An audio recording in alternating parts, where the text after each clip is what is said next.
ವೇದವ್ಯಾಸಾಯ ನಮೋ ನಮಃ. ನಮ್ಮ ಸನಾತನ ಧರ್ಮದ ಬಗ್ಗೆ ಒಂದು ಚಿಂತನೆಯನ್ನು ಮಾಡುವಂತಹ ಸಂದರ್ಭದಲ್ಲಿ ನಮಗೆ ಮೊದಲಿಗೆ ಅಂತಃಪಟಲಕ್ಕೆ ಬರುವಂತಹ ಒಂದು ಸಾಹಿತ್ಯ ರಾಶಿ, ಜ್ಞಾನ ರಾಶಿ ಅಂತ ಹೇಳಿದರೆ ಅದು ವೇದಗಳು ಅಂತ. ಪರಮ ಪ್ರಮಾಣವಾಗಿರುವಂತಹ ಒಂದು ಗ್ರಂಥರಾಶಿಗಳು. ಸನಾತನ ಧರ್ಮ ಅಂತ ಹೇಳಿದರೆ ಏನು? ಭೂತ ಭವಿಷ್ಯದ್ ವರ್ತಮಾನ ಕಾಲಗಳಲ್ಲಿ ಯಾವುದು ತನ್ನ ಇರುವಿಕೆಯನ್ನು ಬದಲಾಯಿಸುವುದಿಲ್ಲವೋ ಅದನ್ನು ಸನಾತನ ಧರ್ಮ ಎಂಬುದಾಗಿ ಕರೀತಾರೆ. ತನು ವಿಸ್ತಾರೆ ಅಂತ ಹೇಳುವಂತಹ ಧಾತು ಯಾವಾಗಲೂ ಕೂಡ ತನ್ನ ಸ್ವರೂಪವನ್ನು ಅದು ಮರೆಮಾಚುವುದಿಲ್ಲ, ಅದನ್ನು ಸನಾತನ ಧರ್ಮ ಅಂತ ಕರೀತಾರೆ. ಹಾಗಿರುವಾಗಂತಹ ಸನಾತನ ಧರ್ಮದಲ್ಲಿ ಜ್ಞಾನ ಪ್ರತಿಪಾದ್ಯವಾದಂತಹ ಗ್ರಂಥಗಳು ಅದು ವೇದಗಳು. ವೇದಗಳನ್ನು ಹೊಂದಿಕೊಂಡೇ ಉಳಿದಂತಹ ಪುರಾಣಗಳು, ಸ್ಮೃತಿಗಳು, ಅದೇ ರೀತಿಯಾಗಿ ಧರ್ಮಶಾಸ್ತ್ರದ ಗ್ರಂಥಗಳು, ಭಾರತಾದಿ ಇತಿಹಾಸಗಳು ಇವತ್ತು ನಡೆದುಕೊಂಡು ಬಂದಿದೆ. ಅವೆಲ್ಲವೂ ಕೂಡ ವೇದವನ್ನು ಮಾತ್ರ ಪರಮ ಪ್ರಮಾಣ ಗ್ರಂಥ ಎಂಬುದಾಗಿ ಆ ಎಲ್ಲ ಗ್ರಂಥಗಳು, ಎಲ್ಲ ನಮ್ಮ ಮಹರ್ಷಿಗಳು ಕೂಡ ಅದನ್ನು ಒಪ್ಪಿಕೊಂಡಿದ್ದಾರೆ. ಅದು ತ್ರೈಕಾಲಿಕವಾದಂತಹ ಸತ್ಯ. ಯಾವುದಕ್ಕೋಸ್ಕರವಾಗಿ ವೇದಕ್ಕೆ ಇಷ್ಟು ದೊಡ್ಡ ಒಂದು ಸ್ಥಾನ ಅಂತ ನಮಗೆ ಮನಸ್ಸಿಗೆ ಬರ್ತದೆ. ವೇದ ಶಬ್ದದ ಅರ್ಥ ಏನು?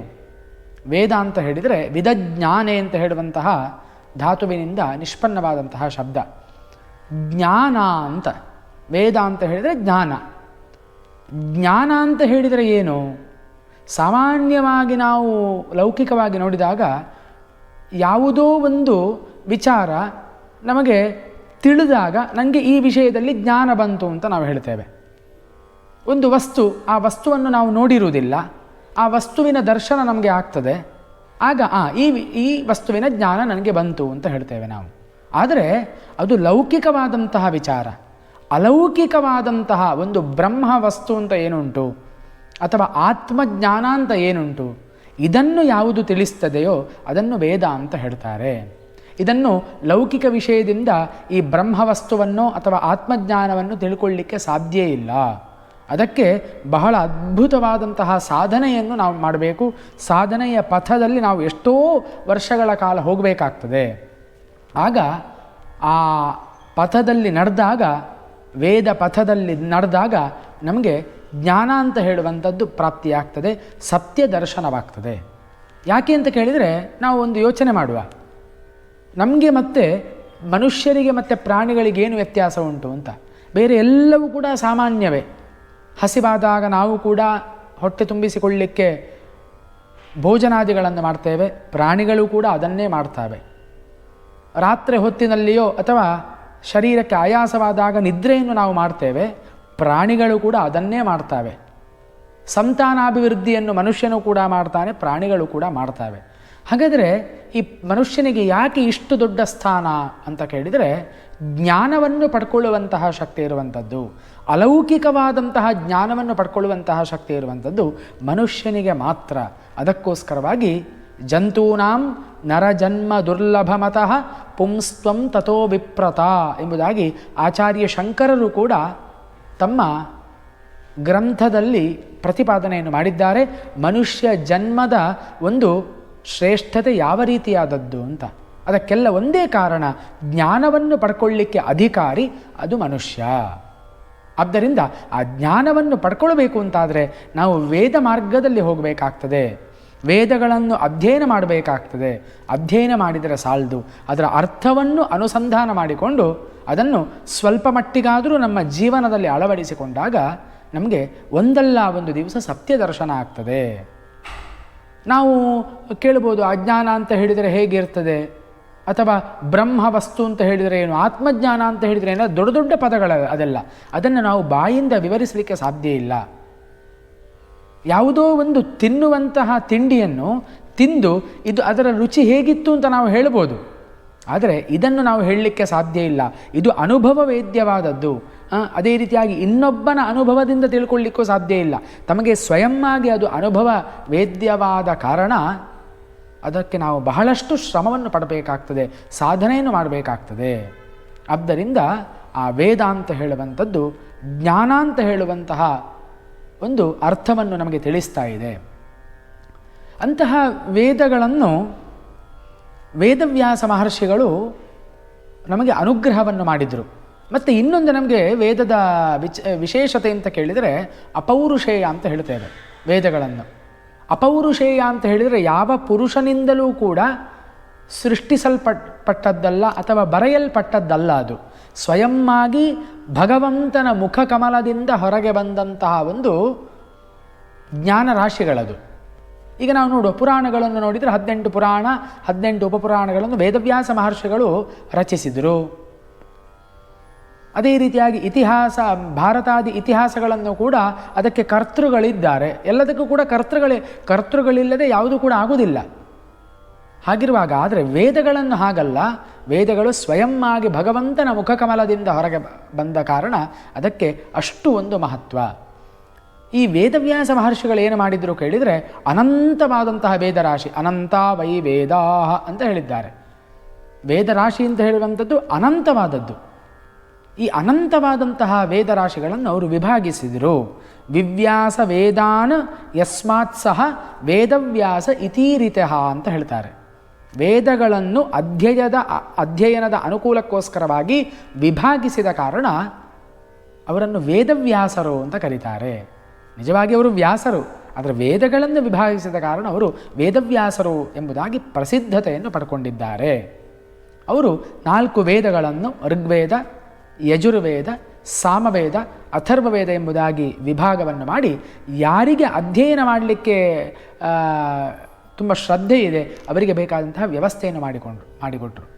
ಈಗ ಉದಾಹರಣೆಗೆ ನಾವೇ ನೋಡುವಾಗ ಯಾವುದೋ ಒಂದು ದೊಡ್ಡ ಪುಸ್ತಕವನ್ನು ನೋಡುವಾಗ ಅದನ್ನು ನಮಗೆ ಓದಬೇಕು ಅಂತ ಕಾಣುವುದಿಲ್ಲ. 1-2 ಪುಟವನ್ನು ನೋಡ್ತೇವೆ, ಮತ್ತು ಇದರಲ್ಲೂ ತುಂಬ ವಿಷಯ ಉಂಟು, ನಮ್ಮಿಂದ ಕಷ್ಟ ಇದನ್ನು ಅರ್ಥ ಮಾಡಿಕೊಳ್ಳುವುದು ಅಂತ ನಾವಲ್ಲೇ ಬಿಡ್ತೇವೆ. ಗಂಟೆಗಟ್ಟಲೆಯ ಉಪನ್ಯಾಸಗಳನ್ನು ಕೇಳಲಿಕ್ಕೂ ನಮಗೆ ತಾಳ್ಮೆ ಇಲ್ಲ.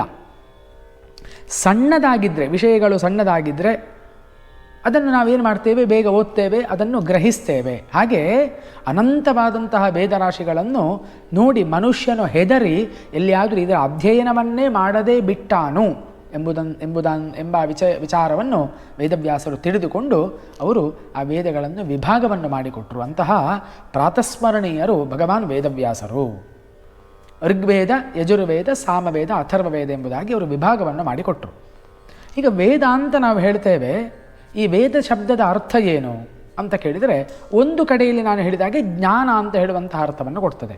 ಆದರೆ ನಮ್ಮ ಮಹರ್ಷಿಗಳು, ನಮ್ಮ ಪರಂಪರೆಯಲ್ಲಿ ಬಂದಂತಹ ಜ್ಞಾನಿಗಳು ಅವರು ಕಂಡುಕೊಂಡಂತಹ ಸತ್ಯವನ್ನು, ವೇದದ ಬಗ್ಗೆ ಅವರು ಕಂಡುಕೊಂಡಂತಹ ಸತ್ಯವನ್ನು ಈ ರೀತಿಯಲ್ಲಿ ನಮಗೆ ಹೇಳಿದ್ದಾರೆ. ಬೇರೆ ಬೇರೆ ಆಚಾರ್ಯರುಗಳು ವೇದ ಶಬ್ದದ ನಿಷ್ಪತ್ತಿಯನ್ನು ಬೇರೆ ಬೇರೆ ರೀತಿಯಲ್ಲಿ ಹೇಳಿದ್ದನ್ನು ಕಾಣಬಹುದು. ಸಾಯಣಾಚಾರ್ಯರು ತಮ್ಮ ವೇದಾರ್ಥ ಪ್ರಕಾಶದಲ್ಲಿ ಹೇಳ್ತಾರೆ, ಇಷ್ಟಪ್ರಾಪ್ತಿ ಅನಿಷ್ಟ ಪರಿಹಾರಯೋ ಅಲೌಕಿಕಂ ಉಪಾಯಂ ಯೋ ಗ್ರಂಥಃ ವೇದಯತಿ ಸಹ ವೇದ ಅಂತ ಹೇಳಿದರು. ಪ್ರತಿಯೊಬ್ಬ ಮನುಷ್ಯನಿಗೂ ಕೂಡ ಇಚ್ಛೆ ಏನು, ಯಾರೂ ಕೂಡ ನನಗೆ ಅನಿಷ್ಟ ಬರಲಿ, ದುಃಖ ಬರಲಿ ಅಂತ ಯಾರೂ ಕೂಡ ಇಚ್ಛೆ ಪಡುವುದಿಲ್ಲ. ಎಲ್ಲರಿಗೂ ಕೂಡ ಸುಖ ಬರಬೇಕು, ತಾನು ಇಚ್ಛಿಸಿದ್ದು ತನಗೆ ಸಿಗಬೇಕು ಅಂತ ಹೇಳುವಂತಹ ಶ್ರದ್ಧೆ ಎಲ್ಲರಲ್ಲಿ ಕೂಡ ಇರ್ತದೆ. ಅದಕ್ಕೆ ಹೇಳಿದರು ಇಷ್ಟಪ್ರಾಪ್ತಿ ಅನಿಷ್ಟ ಪರಿಹಾರಯೋ.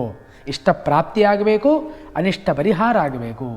ಅಲೌಕಿಕಂ ಉಪಾಯಂ ಅಂತ ಹೇಳಿದರು. ಲೌಕಿಕವಾದಂತಹ ಉಪಾಯ ಅಲ್ಲ. ನಮ್ಮ ಒಂದು ಪರಂಪರೆ ಬಂದದ್ದು ಇಹದಲ್ಲಿ ಮಾತ್ರ ಸುಖವನ್ನು ಪಡಲಿಕ್ಕೋಸ್ಕರ ಅಲ್ಲ, ಪರದಲ್ಲಿಯೂ ಕೂಡ ಇನ್ನೊಂದು ಲೋಕ ಇದೆ, ನಮ್ಮ ಕಣ್ಣಿಗೆ ಕಾಣದೇ ಇರುವಂತಹ ಇನ್ನೊಂದು ಲೋಕ ಇದೆ, ಅಲ್ಲಿಯೂ ಕೂಡ ನನಗೆ ಸುಖ ಸಿಗಬೇಕು ಎಂಬಂತಹ ಉದ್ದೇಶ. ಆದ್ದರಿಂದ ಅಲೌಕಿಕವಾದಂತಹ ಉಪಾಯವನ್ನು ಯಾವುದು ತೋರಿಸಿಕೊಡ್ತದೋ ಅದನ್ನು ವೇದ ಎಂಬುದಾಗಿ ಕರೀತಾರೆ ಎಂಬುದಾಗಿ ಸಾಯಣರು ವೇದಾರ್ಥ ಪ್ರಕಾಶದಲ್ಲಿ ಹೇಳ್ತಾರೆ. ಒಟ್ಟಾರೆ ಹೇಳಬೇಕು ಅಂತಾದರೆ ಇಷ್ಟ ಪ್ರಾಪ್ತಿಯಾಗಬೇಕು, ಅನಿಷ್ಟ ಪರಿಹಾರ ಆಗಬೇಕು. ಅದು ಈ ಕ್ಷಣಕ್ಕೆ ಮಾತ್ರ ಅಲ್ಲ, ಅದು ಸಾರ್ವಕಾಲಿಕವಾಗಿ ಇರಬೇಕು. ಈ ದೇಹವನ್ನು ಬಿಟ್ಟು ಆತ್ಮ ಹೋದ ಮೇಲೂ ಕೂಡ ಆ ಸಂತುಷ್ಟತೆ ಇರಬೇಕು ಎಂಬಂತಹ ವಿಷಯವನ್ನು ಬೋಧಿಸುವಂಥದ್ದೇ ವೇದ. ಅದು ಪಡಿಬೇಕು ಅಂತಾದರೆ ನಾವು ಯಾವ ಮಾರ್ಗದಲ್ಲಿ ಹೋಗಬೇಕು ಅದನ್ನು ವೇದಗಳು ತಿಳಿಸ್ತದೆ. ಅದೇ ರೀತಿಯಾಗಿ ಇನ್ನೊಂದು ಕಡೆಯಲ್ಲಿ ಹೇಳ್ತಾರೆ ಮಂತ್ರಬ್ರಾಹ್ಮಣಯೋ ವೇದನಾಮಧೇಯಂ ಅಂತ. ಈ ವೇದರಾಶಿ ಒಂದೊಂದು ವೇದಗಳನ್ನು 4 ವೇದ ಅಂತ ನಾನು ಹೇಳಿದೆ. ಈ ಒಂದೊಂದು ವೇದಗಳನ್ನು ಕೂಡ 4 ವಿಭಾಗವಾಗಿ ವಿಭಾಗಿಸಿದ್ದಾರೆ. ಸಂಹಿತ, ಬ್ರಾಹ್ಮಣ, ಆರಣ್ಯಕ, ಉಪನಿಷತ್ತು ಎಂಬುದಾಗಿ. ಅದರಲ್ಲಿ ಏನು ಹೇಳಿದರು? ಮಂತ್ರ ಬ್ರಾಹ್ಮಣಯೋ ವೇದನಾಮಧೇಯಂ ಅಂತ ಹೇಳಿದರು. ಈ ಮಂತ್ರಗಳು ಅಂತ ಹೇಳಿದರೆ ಸಂಹಿತಾ ಭಾಗ ಅಂತ ಅರ್ಥ. ಈ ಸಂಹಿತಾ ಭಾಗಗಳು ಮತ್ತು ಬ್ರಾಹ್ಮಣ ಭಾಗಗಳು ಅಂತ ಏನುಂಟು ಅದನ್ನು ವೇದ ಎಂಬುದಾಗಿ ಕರೀತಾರೆ ಅಂತ ಹೇಳ್ತಾರೆ. ಅದೇ ರೀತಿಯಾಗಿ ಇನ್ನು ಮುಂದೆ ನೋಡಿದಾಗ ವಿದಂತಿ ಅನನ್ಯ ಪ್ರಮಾಣ ವೇದ್ಯಂ ಧರ್ಮಲಕ್ಷಣಂ ಅಸ್ಮಾತ್ ಇತಿ ವೇದ ಮತ್ತು ನಿಶ್ರೇಯಸಕರಾಣಿ ಕರ್ಮಾಣಿ ಆವೇದಯಂತಿ ಇತಿ ವೇದ ಅಂತ ಹೇಳಿದ್ದಾರೆ. ನೋಡಿ, ನಾವಿಷ್ಟೆಲ್ಲ ಈಗ ಕರ್ಮಾಂಗಗಳನ್ನು ಮಾಡ್ತೇವೆ, ಪೂಜೆಗಳನ್ನು ಮಾಡ್ತೇವೆ, ಯಾಗ ಯಜ್ಞಗಳನ್ನು ಮಾಡ್ತೇವೆ. ಇದಕ್ಕೆಲ್ಲ ಪ್ರಮಾಣವಾದದ್ದು ಯಾವುದು? ಒಂದಷ್ಟು ಕರ್ಮಗಳನ್ನು ಮಾಡು ಅಂತ ನಮಗೆ ವೇದಗಳು ಹೇಳ್ತಾ ಇದೆ. ಕರ್ಮ ಪ್ರತಿಪಾದಕವಾದಂತಹ ವಾಕ್ಯಗಳು, ಮಂತ್ರಗಳು ಕೂಡ ವೇದದಲ್ಲಿ ತುಂಬ ಇದೆ. ಅದಕ್ಕೋಸ್ಕರವಾಗಿ ಇದನ್ನು ವೇದ ಅಂತ ಕರೀತಾರೆ ಅಂತ ಒಂದು ಕಡೆ ಆಚಾರ್ಯರು ಹೇಳ್ತಾರೆ. ಈಗ ನಾವೇ ನೋಡಿದರೆ ಸಂಧ್ಯಾವಂದನಾದಿ ಕರ್ಮಗಳನ್ನು, ಪಂಚಮಹಾಯಜ್ಞಗಳನ್ನು ಮಾಡಬೇಕು, ನಿತ್ಯವಾಗಿ ಔಪಾಸನೆಯನ್ನು ಮಾಡಬೇಕು, ಅಗ್ನಿಹೋತ್ರಾದಿಗಳನ್ನು ಮಾಡಬೇಕು. ಇದನ್ನೆಲ್ಲ ಎಲ್ಲಿ ಹೇಳಿದ್ದುಂಟು? ಯಾಕೆ ನಾವು ಮಾಡಬೇಕು ಅಂತ ಯಾರಾದರೂ ಪ್ರಶ್ನೆ ಮಾಡಿದರೆ ಅದರಲ್ಲಿ ಎಲ್ಲದಕ್ಕೂ ಕೂಡ ವೇದದಲ್ಲಿ ಉತ್ತರ ಉಂಟು. ಅದೆಲ್ಲವೂ ಕೂಡ ಕರ್ಮಗಳನ್ನು ಮಾಡಿ ಚಿತ್ತಶುದ್ಧಿಯನ್ನು ಮಾಡಿಕೊಂಡಾಗ ನೀನು ಜ್ಞಾನಕ್ಕೆ ಅಧಿಕಾರಿಯಾಗ್ತಿ. ಇದನ್ನು ವೇದಗಳು ತಿಳಿಸ್ತಾ ಇದೆ. ಬಹಳ ಅತ್ಯದ್ಭುತವಾದಂತಹ ಒಂದು ಕರ್ಮ ರಾಶಿಯನ್ನು ನಮಗೆ ವೇದಗಳು ನೀಡ್ತಾ ಇದೆ. ಅದರಲ್ಲಿ ನಾವಿವತ್ತು ಆಚರಿಸ್ತಾ ಇರುವಂಥದ್ದು ಒಂದಷ್ಟು ಯಾಗ ಯಜ್ಞಗಳನ್ನು, ಹೋಮಗಳನ್ನು ಮಾತ್ರ ನಾವು ಮಾಡ್ತೇವೆ. ಅದರಲ್ಲಿ ಕೂಡ 2 ವಿಭಾಗ ಮಾಡ್ತಾರೆ, ಸ್ಮಾರ್ತಕರ್ಮ ಮತ್ತು ಶ್ರೌತಕರ್ಮ ಅಂತ. ಈ ಶ್ರೌತಕರ್ಮ ಅಂತ ಹೇಳುವಂಥದ್ದು ಇವತ್ತಿನ ದಿವಸ ಬಿಟ್ಟೇ ಹೋಗಿದೆ. ಹಿಂದಿನ ಕಾಲದಲ್ಲಿ ರಾಜರುಗಳೆಲ್ಲ, ಅಯೋಧ್ಯೆಯಲ್ಲಿ ದಶರಥ ಮಹಾರಾಜರಿರ್ಬೋದು ಅಥವಾ ಎಷ್ಟು ಪುರಾಣಗಳಲ್ಲಿ ರಾಜರೆಲ್ಲ ನಮಗೆ ಕಾಣಲಿಕ್ಕೆ ಸಿಗ್ತಾರೆ, ಅವರೆಲ್ಲರೂ ಕೂಡ ಅಂತಹ ದೊಡ್ಡ ದೊಡ್ಡ ಯಜ್ಞಗಳು, ಅಶ್ವಮೇಧ ಯಾಗ, ಅದೇ ರೀತಿಯಾಗಿ ಪುತ್ರ ಕಾಮೇಷ್ಟಿ ಯಾಗ, ಚಾತುರ್ಮಾಸಾದಿ ಯಜ್ಞಗಳು, ಇದನ್ನೆಲ್ಲ ಅವರು ಮಾಡಿದ್ದಾರೆ ಅಂತ ನಮಗೆ ಆ ಪುರಾಣಗಳನ್ನು ನೋಡುವಾಗ ಕಾಣ್ತದೆ. ಇದು ಎಲ್ಲಿದೆ ಇದು ಮಾಡಬೇಕು ಅಂತ ಹೇಳುವಂಥದ್ದು? ಅದು ವೇದಗಳು ನಮಗೆ ತಿಳಿಸ್ತಾ ಇದೆ. ಹೀಗೆ ಮನುಷ್ಯನ ಜೀವನಕ್ಕೆ ಆ ವೇದಗಳು ಬಹಳ ಅತ್ಯಂತ ಸಹಕಾರಿಯಾಗಿ ಇವತ್ತು ನಮ್ಮ ಜೊತೆಯಲ್ಲಿ ಹೊಂದಿಕೊಂಡಿವೆ. ಆ ವೇದಗಳನ್ನು ಬಿಟ್ಟು ಮನುಷ್ಯ ಇರಲಿಕ್ಕೆ ಸಾಧ್ಯ ಇಲ್ಲ. ಮತ್ತು ನಾವೇನೆಲ್ಲ ದಿವಸದಲ್ಲಿ ನಮ್ಮ ಕರ್ಮಗಳನ್ನು ಮಾಡ್ತೇವೆ ನೋಡಿ, ಅದೆಲ್ಲವೂ ಕೂಡ ವೇದದಲ್ಲಿ ಇದ್ದದ್ದೇ. ನಮಗೆ ಅದು ವೇದದಲ್ಲಿ ಉಂಟು ಅಂತ ಗೊತ್ತಿಲ್ಲ. ಪ್ರತಿಯೊಂದು ವಿಷಯಗಳು ಕೂಡ ವೇದದಲ್ಲಿ ಅಡಕವಾಗಿದೆ. ಹಾಗಿರುವಾಗ ಅಂತಹ ವೇದರಾಶಿಗಳ ಬಗ್ಗೆ ಎಲ್ಲ ಋಷಿಗಳು ಕೂಡ ಪರಮ ಪ್ರಮಾಣ ಅಂತ ಹೇಳ್ತಾರೆ. ಋಷಿ ಮುನಿಗಳಲ್ಲಿ ಕೆಲವು ವಿಚಾರಗಳಲ್ಲಿ ಅವರಲ್ಲಿ ಭೇದ ಇರ್ಬೋದು, ಆದರೆ ಶ್ರುತಿ, ವೇದದ ಇನ್ನೊಂದು ಹೆಸರು ಶ್ರುತಿ ಅಂತ. ಶ್ರುತಿ ಅಂತ ಹೇಳಿದರೆ ಏನು? ಗುರು ಪರಂಪರೆಯಿಂದ ಕೇಳಿಸಿಕೊಂಡೇ ಬಂದಂತಹ ಒಂದು ಜ್ಞಾನರಾಶಿ ಅಂತ. ಆಗ ಎಲ್ಲ ಹಿಂದಿನ ಕಾಲದಲ್ಲಿ ವೇದಾಧ್ಯಯನವನ್ನು ಮಾಡುವಂತಹ ಸಂದರ್ಭದಲ್ಲಿ ಯಾವುದೇ ಪುಸ್ತಕದ ಒಂದು ವ್ಯವಸ್ಥೆ ಇರಲಿಲ್ಲ. ಗುರುಗಳು ಹೇಳಿದ್ದನ್ನು ಶಿಷ್ಯನು ಕೇಳಬೇಕು, ಅದನ್ನು ಪುನರುಚ್ಚಾರ ಮಾಡಬೇಕು. ಅದನ್ನು ಕೇಳಿಕೊಂಡು ಹೀಗೆ ಈ ಪರಂಪರೆಯೇ ಮುಂದುವರೆದುಕೊಂಡು ಬಂತು. ಆದ್ದರಿಂದ ವೇದವನ್ನು ಶ್ರುತಿ ಅಂತ ಕರೀತಾರೆ. ಒಬ್ಬರಿಂದ ಒಬ್ಬರಿಗೆ ಕೇಳಿ ಒಂದು ಬಂದಂತಹ ಒಂದು ವ್ಯವಸ್ಥೆ ಅಂತ. ಈಗ ಅಂತಹ ಒಂದು ವ್ಯವಸ್ಥೆ ಇಲ್ಲದೇ ಇರುವುದರಿಂದ ಈ ವೇದಗಳು ಪುಸ್ತಕದ ರೂಪದಲ್ಲಿಯೂ ಕೂಡ ಇವತ್ತು ಬಂದಿದೆ, ಅಧ್ಯಯನದ ಒಂದು ಸುಲಭತೆಗೋಸ್ಕರವಾಗಿ. ಆದರೆ ಈ ವೇದಗಳನ್ನು ಪುಸ್ತಕ ಇಟ್ಟುಕೊಂಡು ಅಧ್ಯಯನ ಮಾಡುವಂಥದ್ದು ಅಷ್ಟು ಸರಿಯಾದಂತಹ ಸತ್ಸಂಪ್ರದಾಯ ಅಲ್ಲ. ಹಿಂದಿನಿಂದ ಹೇಗೆ ಬಂದಿದೆ ಆ ಪರಂಪರೆಯನ್ನೇ ಮುಂದುವರಿಸಿಕೊಂಡು ಹೋಗುವಂಥದ್ದು ಬಹಳ ಔಚಿತ್ಯವಾಗಿರುತ್ತದೆ. ಅಂತಹ ವೇದಗಳು, ವೇದ ಅಂತ ಹೇಳಿದರೆ ಏನು ಅಂತ ನಮಗೆ ಗೊತ್ತಾಯಿತು. ಒಂದು ಜ್ಞಾನರಾಶಿ ಮತ್ತು ಕರ್ಮಗಳನ್ನು ಬೋಧಿಸುವಂತಹ ಒಂದು ವ್ಯವಸ್ಥೆ. ಹಾಗಾದರೆ ಕೇಳ್ಬೋದು ನೀವು, ವೇದಗಳು ಕರ್ಮಗಳನ್ನು ಮಾತ್ರ ಬೋಧಿಸ್ತವೋ ಅಂತ? ಖಂಡಿತವಾಗಿ ಇಲ್ಲ. ಕೊನೆಯಲ್ಲಿ ಬರುವಂತಹ ಆರಣ್ಯಕ ಅಥವಾ ಉಪನಿಷತ್ತು ಅಂತ ಹೇಳುವಂತಹ ಒಂದು ಮಂತ್ರ ರಾಶಿಗಳೇನಿದೆ, ಇದೆಲ್ಲವೂ ಕೂಡ ಜ್ಞಾನಬೋಧಕವಾದಂತಹ ವಾಕ್ಯಗಳು. ಯಾಕೆಂತ ಹೇಳಿದರೆ ಕರ್ಮವನ್ನು ಮಾಡಿಯೇ ಅಲ್ಲಿ ನಾವು ನಿಂತ ಕೂಡಲೇ ಏನಾಗ್ತದೆ, ನಾವು ಕರ್ಮ ಬಂಧಕ್ಕೆ ಸಿಲುಕಿಕೊಳ್ತೇವೆ. ಆದರೆ ಅದು ಆಗಬಾರದು. ಹಾಗೆ ಕರ್ಮವನ್ನು ಮಾಡುವುದರ ಮೂಲಕ ಚಿತ್ತಶುದ್ಧಿಯಾದಾಗ ನಾವು ಜ್ಞಾನಕ್ಕೆ ಅಧಿಕಾರಿಗಳಾಗ್ತೇವೆ. ಆ ಜ್ಞಾನವನ್ನು ಬೋಧಿಸುವಂತಹ ವಾಕ್ಯಗಳು ಆರಣ್ಯಕ ಮತ್ತು ಉಪನಿಷತ್ತಿನಲ್ಲಿದೆ. ಉಪನಿಷತ್ತು ಅಂತ ಹೇಳಿದರೆ ಅದೇ ಗುರುವಿನ ಸಮೀಪಕ್ಕೆ ಹೋಗಿ ಅಧ್ಯಾತ್ಮ ರಹಸ್ಯವನ್ನು ತಿಳಿದುಕೊಳ್ಳುವಂಥದ್ದು ಅಂತ. ಒಬ್ಬ ಉಪನಯನಾದಿ ಸಂಸ್ಕಾರ ಆದಮೇಲೆ ಅವನಿಗೆ ವೇದಕ್ಕೆ ಅವನ ಅಧಿಕಾರಿಯಾಗುವಂಥದ್ದು, ಅವನಿಗೆ ಅರ್ಹತೆ ಬರುವಂಥದ್ದು. ಅದಾದ ನಂತರ 12 ವರ್ಷಗಳ ಕಾಲ 12 ವರ್ಷಂ ವೇದಾಧ್ಯಯನಂ ಕುರು ಅಂತ ಹೇಳ್ತಾರೆ. 12 ವರ್ಷಗಳ ಕಾಲ ವೇದದ ಅಧ್ಯಯನವನ್ನು ಮಾಡಬೇಕು. ಒಂದು ವೇದವನ್ನು ಅಭ್ಯಾಸ ಮಾಡಲಿಕ್ಕೆ 12 ವರ್ಷಗಳು ಬೇಕು. ಸಂಹಿತಾ ಭಾಗ, ಅದಾದ ಮೇಲೆ ಬ್ರಾಹ್ಮಣ ಆರಣ್ಯಕಾದಿಗಳು, ಅದರಲ್ಲಿಯೂ ಕೂಡ ಪ್ರಕೃತಿ ಪಾಠ, ಪದಪಾಠ, ಕ್ರಮಪಾಠ ಇತ್ಯಾದಿಗಳು, ಜಟಾಪಾಠ. ಅದರ ಮುಂದೆ, ಈ ಜಟಾಪಾಠದ ಮುಂದೆ ಬರುವಂಥದ್ದು ವಿಕೃತಿ ಪಾಠ ಅಂತ 8 ರೀತಿಯ ವಿಕೃತಿಗಳನ್ನು ಕೂಡ ವೇದದಲ್ಲಿ ಹೇಳಿದ್ದಾರೆ. ಇದನ್ನು ಇಷ್ಟು ಅಗಾಧವಾಗಿ, ಇಷ್ಟು ವಿಸ್ತಾರವಾಗಿ ಯಾಕೆ ಹೇಳಿದ್ದಾರೆ? ಆ ವೇದವು ಉಳಿಬೇಕು, ವೇದದ ರಕ್ಷಣೆ ಆಗಬೇಕು. ಆ ಸ್ವರಗಳ ವಿಚಾರದಲ್ಲಿಯೂ ಕೂಡ ನಮಗೆ ಪರಸ್ಪರ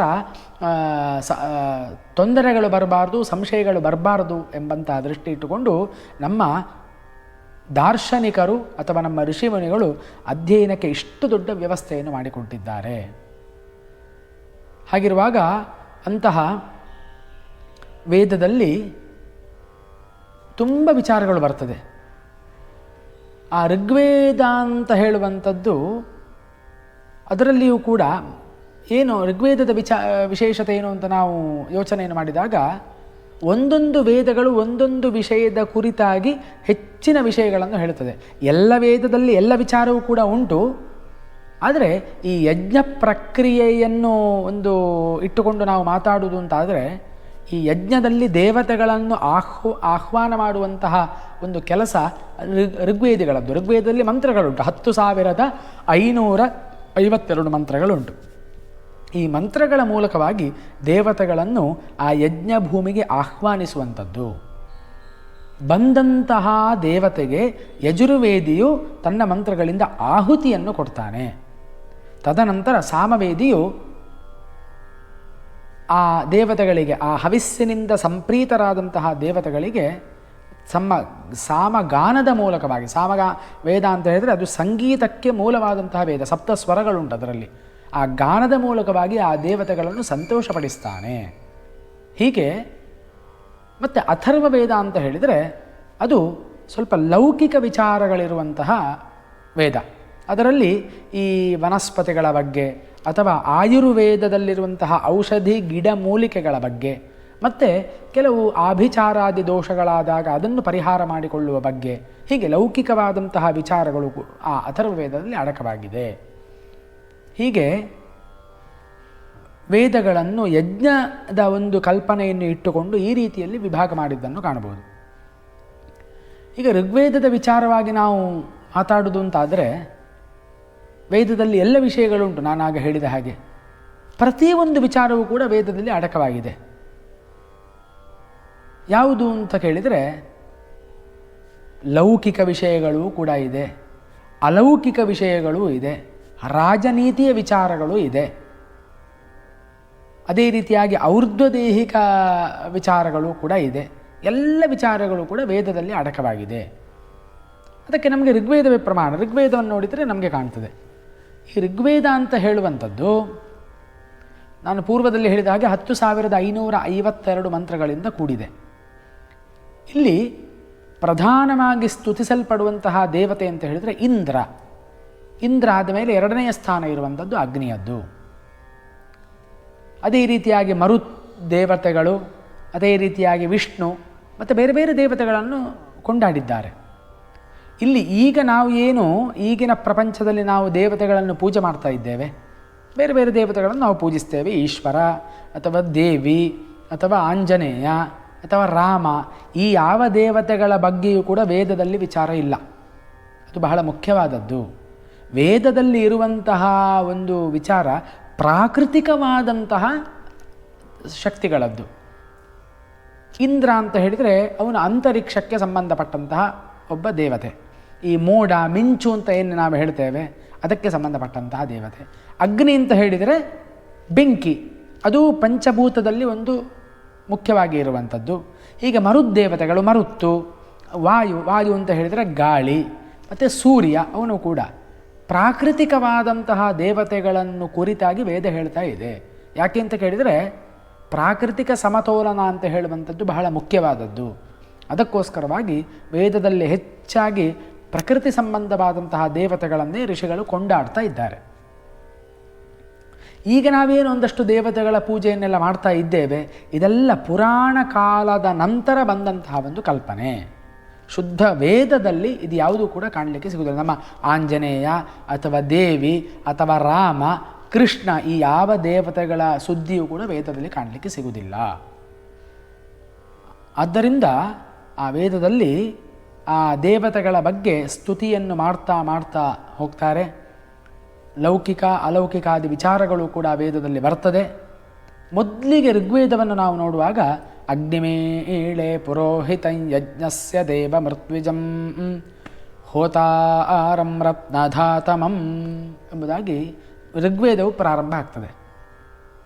ಮತ್ತು ಇನ್ನೊಂದು ವಿಷಯ, ಈ ವೇದವನ್ನು ಜ್ಞಾನಕಾಂಡ ಮತ್ತು ಕರ್ಮಕಾಂಡ ಅಂತ ಎರಡು ವಿಭಾಗವನ್ನು ಮಾಡಿದ್ದಾರೆ ವೇದದಲ್ಲಿ.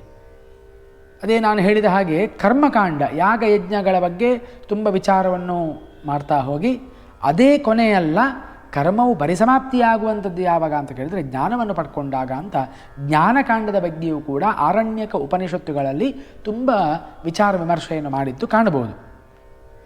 ಈ ಋಗ್ವೇದದಲ್ಲಿ ನಾನು ಈಗ ಹೇಳಿದ ಮಂತ್ರ ಅಗ್ನಿ ಅಂತ ಹೇಳುವಂತಹ ಮಂತ್ರದಿಂದ ಋಗ್ವೇದವು ಪ್ರಾರಂಭ ಆಗ್ತದೆ. ಆ ಅಗ್ನಿಯ ವಿಶೇಷತೆಯನ್ನು ನಾವು ನೋಡಲಿಕ್ಕೆ ಹೋದರೆ ತುಂಬ ಒಂದು ಅದ್ಭುತವಾದಂತಹ ಕಲ್ಪನೆಯನ್ನು ಋಷಿಮುನಿಗಳು ನಮಗೆ ಕೊಟ್ಟಿದ್ದಾರೆ. ಅಗ್ನಿ ಅಂತ ಹೇಳಿದರೆ ಅವನು ಬಹಳ ಶ್ರೇಷ್ಠವಾದಂತಹ ದೇವತೆ. ಅಗ್ನಿ ಶಬ್ದದ ವ್ಯುತ್ಪತ್ತಿಯನ್ನು ಅಗ್ರಣೀರ್ಭವತಿ, ಅಕ್ನೋಪನೋ ಭವತಿ, ಅಂಗಂ ನಯತಿ ಸನ್ನವಮಾನಃ ಇತ್ಯಾದಿ ಆಚಾರ್ಯರುಗಳು ಹೇಳಿದ್ದಾರೆ. ಅಗ್ರಣೀರ್ಭವತಿ, ಎಲ್ಲ ದೇವತೆಗಳಿಗೂ ಕೂಡ ಅಗ್ರಸ್ಥಾನದಲ್ಲಿರುವವನು. ಅಕ್ನೋಪನೋ ಭವತಿ, ಹಾಕಿದ್ದನ್ನೆಲ್ಲವನ್ನು ಕೂಡ ಭಸ್ಮಗೊಳಿಸುವವನು.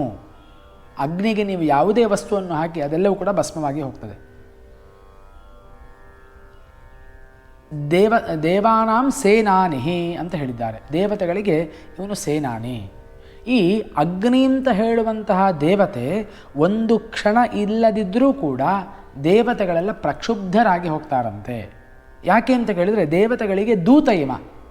ಅಗ್ನಿಂ ದೂತಂ ವೃಣೀಮಹೇ ಹೋತಾರಂ ವಿಶ್ವವೇದಸಂ ಅಸ್ಯ ಯಜ್ಞಸ್ಯ ಸುಕ್ರತುಂ ಅಂತ ಮಂತ್ರವೇ ಹೇಳ್ತಾ ಇದೆ. ನಾವು ಯಾಗಯಜ್ಞಗಳನ್ನು ಮಾಡುವಾಗ, ಯಾಗಯಜ್ಞಗಳ ವಿಚಾರ ಬಂದ ಕೂಡಲೇ ಇದು ಯಾಕೆ ಮಾಡಬೇಕು ಅಂತ ಪ್ರಶ್ನೆ ಬರ್ತದೆ. ಇಡೀ ಪ್ರಾಕೃತಿಕವಾದಂತಹ ಸಮತೋಲನ ನಮಗೆ ಬೇಕು ಅಂತಾದರೆ ಯಾಗಯಜ್ಞಗಳು ಅನಿವಾರ್ಯ. ಅದಕ್ಕೆ ಯಾಗಯಜ್ಞಗಳ ಬಗ್ಗೆ ವೇದವು ತುಂಬ ಚಿಂತನೆಯನ್ನು ನಮಗೆ ಕೊಟ್ಟಿದೆ. ಸರಿಯಾಗಿ ಶಾಸ್ತ್ರೋಕ್ತವಾಗಿ ಒಂದು ಹೋಮವನ್ನು ನಾವು ಮಾಡುವಾಗ ಅದಕ್ಕೆ ಎಷ್ಟು ಪರಿಶುದ್ಧವಾದಂತಹ ವಸ್ತುಗಳನ್ನು ನಾವು ಅರ್ಪಣೆ ಮಾಡಬೇಕು.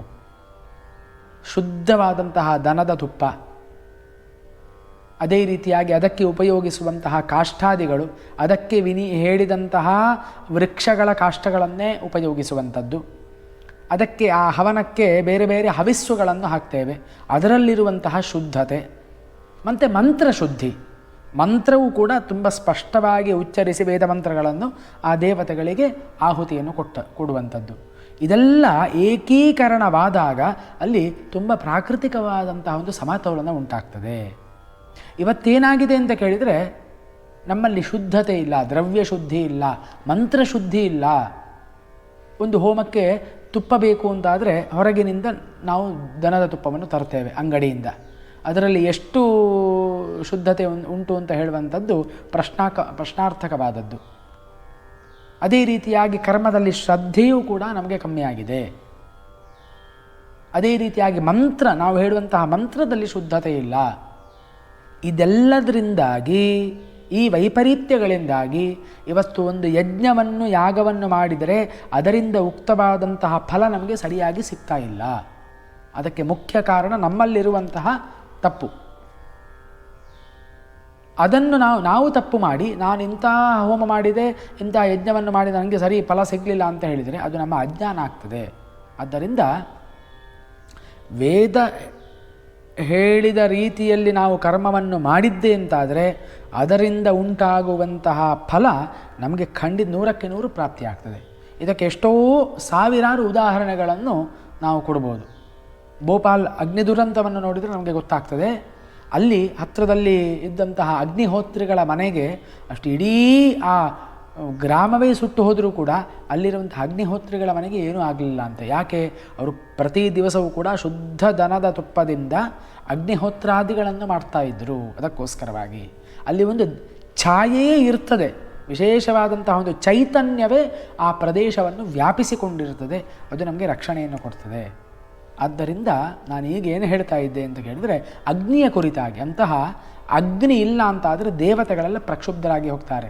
ಏನು ಸ್ವಾಹಾಂತ ಹೋಮಕ್ಕೆ ದ್ರವ್ಯವನ್ನು ನಾವು ಹಾಕ್ತೇವೆ, ಆ ಅಗ್ನಿಗೆ ಹಾಕಿದಂತಹ ದ್ರವ್ಯಗಳನ್ನು ಆಯಾಯ ದೇವತೆಗಳಿಗೆ, ಯಾವ ಮಂತ್ರವನ್ನು ನಾವು ಹೇಳಿ ದೇವತೆಗೆ ಹೋಮ ಮಾಡಿದ್ದೇವೆ ಅದು ಯಾವ ದೇವತೆಗೆ ಸಲ್ಲಬೇಕು ಅದನ್ನು ಮಾಡುವಂತಹ ಕೆಲಸ ಅಗ್ನಿಯದ್ದು.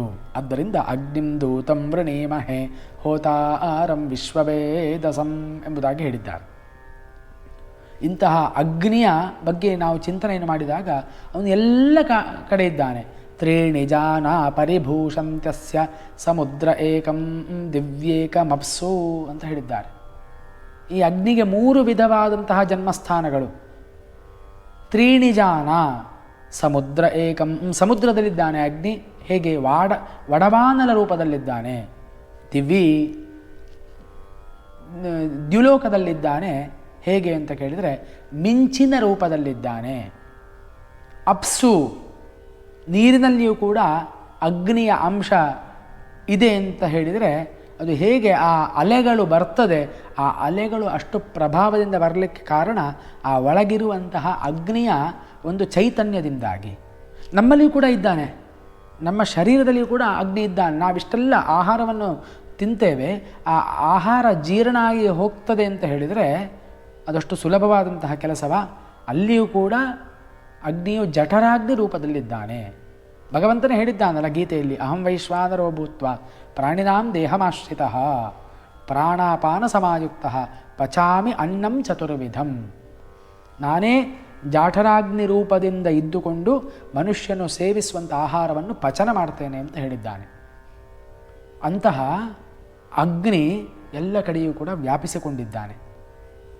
ಆದ್ದರಿಂದ ಎಲ್ಲ ಹಿಂದಿನ ಕಾಲದಲ್ಲಿ ನಾವು ಪುರಾಣ ಕಾಲವನ್ನು ನೋಡ್ಬೋದು, ಎಲ್ಲಿಯೂ ಕೂಡ ನೋಡ್ಬೋದು, ಭಗವಂತನ ಆರಾಧನೆಯನ್ನು, ಒಂದು ದೇವರ ಪೂಜೆ ಇತ್ಯಾದಿಗಳನ್ನು ಮಾಡುವಂತಹ ಒಂದು ಸಂಪ್ರದಾಯ ನಮ್ಮಲ್ಲಿ ಇರಲಿಲ್ಲ. ಸಾವಿರಾರು ವರ್ಷಗಳ ಹಿಂದೆ ಎಲ್ಲಿ ನೋಡಿದರೂ ಕೂಡ, ಯಾವ ಋಷಿಗಳ ಆಶ್ರಮದಲ್ಲಿ ನೋಡಿ, ದೊಡ್ಡ ದೊಡ್ಡ ರಾಜರಗಳ ಒಂದು ವ್ಯವಸ್ಥೆಯನ್ನು ನಾವು ನೋಡುವ, ಅವರೆಲ್ಲರೂ ಕೂಡ ತಮ್ಮ ಕ್ಷೇಮಕ್ಕೆ, ತಮ್ಮ ಪ್ರಜೆಗಳ ಕ್ಷೇಮಕ್ಕೆ ದೊಡ್ಡ ದೊಡ್ಡ ಯಾಗಯಜ್ಞಗಳನ್ನೇ ಮಾಡ್ತಿದ್ದರು. ಎಲ್ಲಿಯೂ ಕೂಡ ದೇವಸ್ಥಾನವನ್ನು ಕಟ್ಟಿಸಿದ್ದಾಗಲಿ ಅಥವಾ ದೇವರ ಬಿಂಬವನ್ನು ಇಟ್ಟುಕೊಂಡು ಆರಾಧನೆಯನ್ನು ಮಾಡುವಂಥದ್ದು ಅದು ನಮಗೆ ಕಾಣಲಿಕ್ಕೆ ಸಿಗುವುದಿಲ್ಲ ಬಹಳ ಹಿಂದಿನ ಒಂದು ವ್ಯವಸ್ಥೆಯನ್ನು ನೋಡಿದಾಗ. ಈಗ ಏನಾಗಿದೆ ಅಂತ ಕೇಳಿದರೆ ನಾವೆಲ್ಲರೂ ಕೂಡ ಸ್ವಲ್ಪ ಕೆಳಮಟ್ಟಕ್ಕೆ ಬಂದ್ವಿ. ಆದ್ದರಿಂದ ನಮಗೆ ಆ ಪ್ರಮಾಣದಲ್ಲಿ ದೇವತಾರಾಧನೆಯನ್ನು ಮಾಡಲಿಕ್ಕೆ ಆಗುವುದಿಲ್ಲ. ಅದಕ್ಕೋಸ್ಕರವಾಗಿ ನಾವು ದೇವರ ಪ್ರತಿಮೆಯನ್ನು ಇಟ್ಟುಕೊಂಡು ದೇವರಿಗೆ ಒಂದು ರೂಪವನ್ನು ಕೊಟ್ಟು ನಾವು ಭಗವಂತನ ಆರಾಧನೆಯನ್ನು ಮಾಡ್ತಾ ಇದ್ದೇವೆ. ಹೀಗಾದರೆ ಅಗ್ನಿಯ ಆರಾಧನೆ ಅಂತ ಹೇಳುವಂಥದ್ದು ಅನಂತವಾದಂತಹ ಫಲವನ್ನು ಕೊಡುವಂಥದ್ದು. ಒಂದು ಈ ಮನುಷ್ಯನಿಗೆ ಮತ್ತು ಅಗ್ನಿಗೆ ಇರುವಂತಹ ಒಂದು ತಾದಾತ್ಮ್ಯವನ್ನು ನೋಡುವ. ನಾವು ಮನೆಯಲ್ಲಿ ನಾವು ದೇವರ ಕೋಣೆಯಲ್ಲಿ ನಂದಾದೀಪ ಅಂತ ಹೇಳುವಂಥದ್ದನ್ನು ಹಚ್ಚಿಡ್ತೇವೆ. ಹೆಚ್ಚಿನ ಕಡೆಯಲ್ಲಿ ಇರ್ತದೆ, ದೇವಾಲಯಗಳಲ್ಲಿ ಇರ್ತದೆ ನಂದಾದೀಪ. 24 ಗಂಟೆಯೂ ಕೂಡ ಆ ದೀಪ ಉರಿತಾ ಇರಬೇಕು ಅಂತ. ಅದರ ಅರ್ಥ ಏನು? ಹಿಂದೆಲ್ಲ ಮನೆಗಳಲ್ಲಿ ಯಜ್ಞಗೃಹ ಅಂತ ಒಂದು ಇರ್ತಿತ್ತು. ಅಗ್ನಿಯನ್ನು ಹೋಮಕುಂಡದಲ್ಲಿ ಯಾವಾಗಲೂ ಕೂಡ ಕಾಪಾಡಿಕೊಂಡು ಅಗ್ನಿ ಆರಾಧನೆಯನ್ನು ಮಾಡುವಂತಹ ಒಂದು ಸಂಪ್ರದಾಯ ಇತ್ತು. ಈಗಲೂ ಕೂಡ ಇದೆ. ಈಗ ಬೆರಳೆಣಿಕೆಯಷ್ಟು ಜನ ಮಾತ್ರ ಅಗ್ನಿಹೋತ್ರವನ್ನು ಮಾಡ್ತಾರೆ. ಒಂದಷ್ಟು ಜನ ಅಗ್ನಿಹೋತ್ರ ಇದನ್ನೆಲ್ಲ ಮಾಡ್ತಾರೆ ಈ ಯೋಗದ ಒಂದು ಪರಂಪರೆಯಿಂದಾಗಿ. ಅದರ ಒಂದು ಕಲ್ಪನೆ ಬೇರೆ. ಶುದ್ಧವಾದಂತಹ ಅಗ್ನಿಹೋತ್ರವನ್ನು ಮಾಡುವವರು ಅಂತ, ವೈದಿಕರು ಮಾಡುವಂತಹ ಅಗ್ನಿಹೋತ್ರ ಅಂತ. ಆ ಅಗ್ನಿ ಯಾವಾಗಲೂ ಕೂಡ ಮನೆಯಲ್ಲಿ ಇರಬೇಕು ಅಂತ ಹೇಳುವಂಥದ್ದು. ಈಗ ಏನಾಗಿದೆ, ಅದು ನಶಿಸಿ ಹೋಗಿದೆ. ಅದರ ಅಂಗವಾಗಿ ನಾವು ಮನೆಯಲ್ಲಿ ನಂದಾದೀಪವನ್ನು ಹಚ್ಚಿಡ್ತೇವೆ. 24 ಗಂಟೆಗಳು ಕೂಡ ಮನೆಯಲ್ಲಿ ಆ ದೀಪ ಉರಿತಾ ಇರಬೇಕು ಅಂತ. ಯಾಕೆ? ಅಗ್ನಿಯನ್ನು ಬಿಟ್ಟು ಮನುಷ್ಯ ಇಲ್ಲ, ಮನುಷ್ಯನನ್ನು ಬಿಟ್ಟು ಅಗ್ನಿ ಇಲ್ಲ. ಒಂದು ಪೂಜೆಯನ್ನು ಮಾಡುವಾಗ ನಾವು ಮೊದಲು ಹಚ್ಚುವುದೇನು? ಮೊದಲಿಗೆ ನಾವು ದೀಪವನ್ನು ಹಚ್ಚುತ್ತೇವೆ. ಮೊದಲು ಯಾರೋ ಬೇರೆ ಪೂಜೆಯನ್ನು ಮಾಡುವುದಿಲ್ಲ.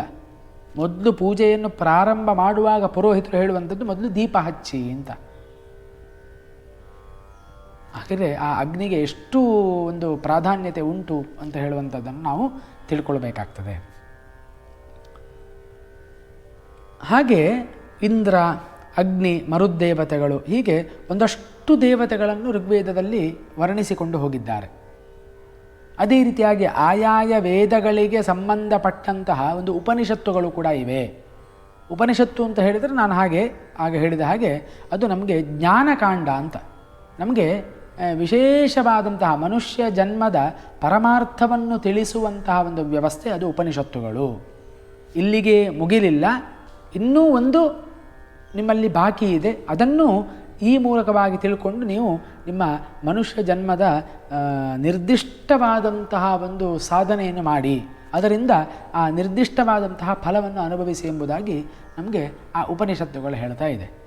ಅದೇ ರೀತಿಯಾಗಿ ಬ್ರಾಹ್ಮಣ ಗ್ರಂಥಗಳು, ಅದೇ ರೀತಿಯಾಗಿ ಆರಣ್ಯಕ ಗ್ರಂಥಗಳು ಇದೆ. ಹೀಗೆ ವೇದದ ಬಗ್ಗೆ ಹೇಳ್ತಾ ಹೋದರೆ ಅದು ನಾವು ಒಂದು ವಿಷಯದಿಂದ ಇನ್ನೊಂದು ವಿಷಯಕ್ಕೆ ಹಾರಿಬಿಡ್ತೇವೆ. ಅಂದರೆ ಅಷ್ಟು ವಿಚಾರಗಳು ಅದರಲ್ಲಿ ಉಂಟು, ತುಂಬಿಕೊಂಡು ಉಂಟು. ಒಂದೊಂದು ವಿಷಯದ ಬಗ್ಗೆ ಮಾತಾಡಲಿಕ್ಕೆ ಹೋದರೆ ಅದಕ್ಕೆ 10 ವಿಷಯಗಳು ನಮಗೆ ಕೂಡಿಕೊಂಡು ಬರ್ತವೆ. ಹಾಗೆ ಆ ವೇದದ ಬಗ್ಗೆ ತಿಳ್ಕೊಳ್ಳುವಂಥದ್ದು, ಅದೇ ರೀತಿಯಾಗಿ ಅದರಲ್ಲಿ ಹೇಳಿದಂತಹ ವಿಚಾರಗಳನ್ನು ಅಳವಡಿಸುವಂಥದ್ದು ಪ್ರತಿಯೊಬ್ಬ ಮನುಷ್ಯನ ಕರ್ತವ್ಯ. ಇದು ಅವರಿಗೆ ಮಾತ್ರ, ಇವರಿಗೆಲ್ಲ ಅದಿಲ್ಲ. ಇದು ಒಂದಷ್ಟು ಸಮುದಾಯದವರಿಗೆ ಮಾತ್ರ ವೇದಾಧ್ಯಯನ, ಇವರಿಗೆ ವೇದಾಧ್ಯಯನವನ್ನು ಒಂದಷ್ಟು ಸಮುದಾಯಕ್ಕೆ ಹೇಳಿದರೂ ಅದರಲ್ಲಿರುವಂತಹ ವಿಷಯವನ್ನು ತಿಳ್ಕೊಳ್ಳುವಂತಹ ಅಧಿಕಾರ ಎಲ್ಲರಿಗೂ ಕೂಡ ಇದೆ. ಆದ್ದರಿಂದ ನಮಗೆ ಅದು ಪರಮ ಪ್ರಮಾಣವಾದಂತಹ ಧರ್ಮಗ್ರಂಥಗಳು ಅಂತ ಹೇಳಿದರೆ ಅದು ವೇದಗಳು. ಇದರ ಬಗ್ಗೆ ಇನ್ನೊಂದಷ್ಟು ವಿಚಾರಗಳನ್ನು ಮುಂದಿನ ಸಂಚಿಕೆಯಲ್ಲಿ ತಿಳಿಸಲಿಕ್ಕಿದ್ದೇನೆ. ಎಲ್ಲರಿಗೂ ಕೂಡ ಆ ವೇದನಾರಾಯಣನ ಅನುಗ್ರಹ ಪ್ರಾಪ್ತಿಯಾಗಲಿ ಅಂತ ಇವತ್ತಿನ ಮಾತುಗಳನ್ನು ಕೃಷ್ಣಾರ್ಪಣಮಸ್ತು ಅಂತ ಮುಗಿಸ್ತೇನೆ. ಓಂ ಶಾಂತಿ ಶಾಂತಿ ಶಾಂತಿ.